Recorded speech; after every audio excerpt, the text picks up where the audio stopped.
थे लियाकत अली। वो विभाजन के दौर में पाकिस्तान चले गए।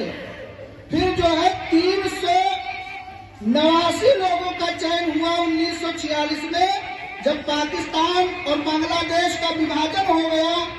फिर 1947 में उसमें 299 लोग बचे। कितने लोग? 299 लोग बचे।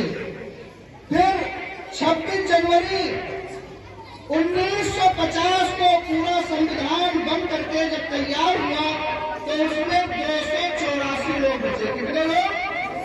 284 लोगों ने संविधान को बनाया, जिसकी सदारत बाबा साहब भीमराव अम्बेडकर ने की।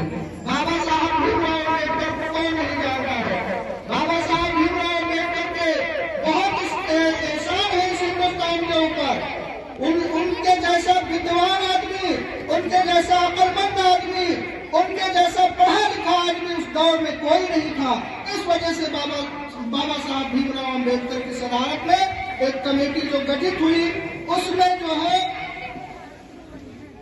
13 छोटी जो है कमेटियां बनाई गई। सभी लोग मशवरा करके बाबा साहब भीमराव अम्बेडकर को बताते थे।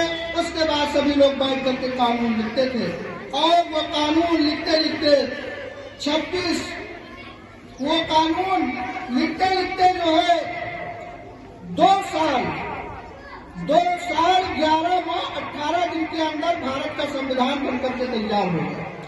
2 साल 11 दिन 18 दिन में बन करके तैयार हो गया संविधान। और जब बनकर तैयार हुआ संविधान और संविधान को जब पेश किया गया तो उस समय तारीख थी, महीना था दिसंबर का 1949।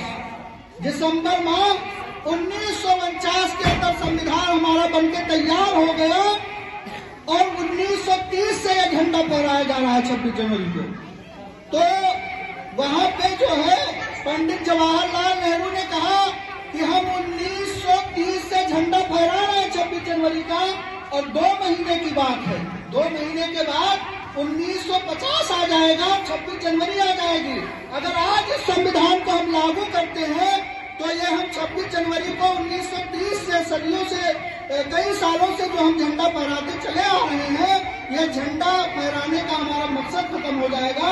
लिहाजा 2 महीने हम वेट करते हैं, 2 महीने रुक जाते हैं और फिर 2 महीने रुक गए और 2 महीने के बाद संविधान को शामिल कर लिया गया और उसकी कई आर्टिकलें हिंदुस्तान में लागू भी हो गई। लेकिन पूर्ण रूप से 26 जनवरी 1950 को संविधान पूरी तरह से लागू हो गया। और जब हिंदुस्तान में 26 जनवरी 1950 को संविधान लागू हो गया तो उसी को हम यौम जमहूरिया के रूप में मनाते हैं, गणतंत्र दिवस के रूप में मनाते हैं। और ये 1930 का जो मामला था झंडा फहराने का, जो कार्यक्रम चला आ रहा था, वो आज तक राइज रहा। यही वजह है कि हम 26 जनवरी को झंडा रोहण करते हैं और गणतंत्र दिवस मनाते हैं।